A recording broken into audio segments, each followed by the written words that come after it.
modifications for lightning bolt, noodle, and shoulder pow pose. If you're struggling with any of these poses, just check out these modifications. They should make the pose more accessible. The first pose we'll take a look at is lightning bolt pose, which looks like this, and eventually you lie all the way back. First thing to remember is that there's no magic in lying all the way back. Every student I ever work with, they're always in a hurry to go backwards. That's not great for your knees or your lower back. So first rule is just take your time seated up.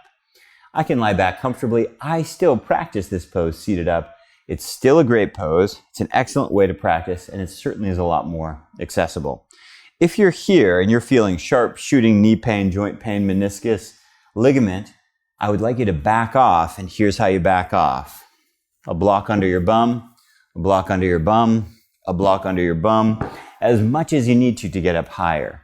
Now you will feel this in your ankle. What we're doing here with our ankle is called plantar flexion when you point your toes. This is an important range of motion that's needed in a whole number of poses, so it's important to do. But if the ankle tension is too much, add more blocks and practice on top of your mattress, on top of your bed. Here's what I would do if this is where I'm at today because of my knees or my ankles or any limitation. I'd sit up tall, drop my chin, and I'd clock 5 full minutes. Don't be in a hurry to lie backwards. Sometimes students will prop up and then they'll start to lie back. This is a disaster for your lower back. The only time we lower back is when you can sit comfortably, you can sit comfortably, you can sit comfortably all the way down. And when I take my hand, there's no space underneath my bum in the floor, and more importantly, no sharp shooting pain in my knees. So that's the first pose, lightning bolt. Now let's take a look at noodle pose. Noodle pose looks really simple, but it's a pretty intense one. So I'll show you some simple modifications to make it more accessible. Remember, with noodle pose, you can use anything that you might have. I'll be using this stool today. Probably many of our students use kitchen chairs. Many people use a footstool from their living room. The hard surface is very helpful, and so I'll be using the hard surface of this stool. I say that because sometimes people want to use exercise balls, but you won't get nearly the stretch you do with a stool.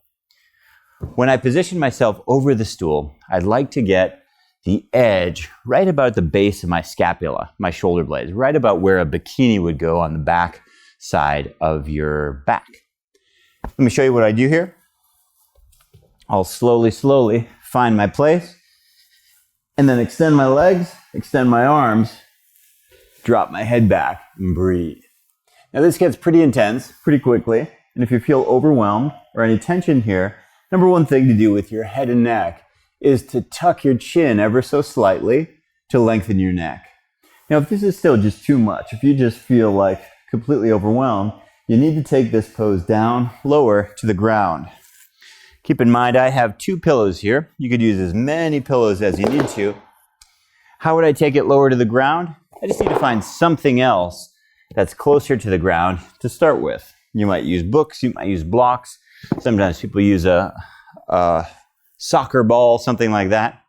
So this would be a starter variation for a noodle pose. I'll start off here, and I'll find, again, that shoulder blades right on the hard edge. Extend my legs completely, stretch my arms back, and drop my head back as far as is comfortable. And again, this is a very good stretch. I can do noodle pose on a chair with both my legs and my arms dangling, but I'm doing it here on the floor, and this is still a really great stretch. So you go down as low as you need to make it work in noodle pose. Okay, final pose that we'll take a look at today is our shoulder pow pose. Shoulder pow is a really great shoulder opener. Very often where we get stuck is when we're trying to clasp behind our back. In an ideal world, we'd reach back and grab our hands behind our back and relax. But for most students, you won't be able to reach back there. So what we'll do instead is we'll use a strap. And we'll reach back and we'll hold onto the strap. Now here's the thing. If my elbows collapse like this, you can see nothing's really happening. So my goal is to get that elbow up, up, up, up, up, up, up. And then from here, that's when I start to get a stretch. So for you, if you go too tight, you might end up with a shape like this.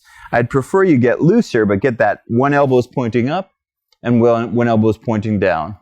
You can also gently lean your head back into your arms, and this can be a great place to stretch. I have a strap here. There's nothing magical about this strap. You can use a hand towel, a belt. You can use any rope or string or anything that you have. It works just as well. Hope those poses are helpful.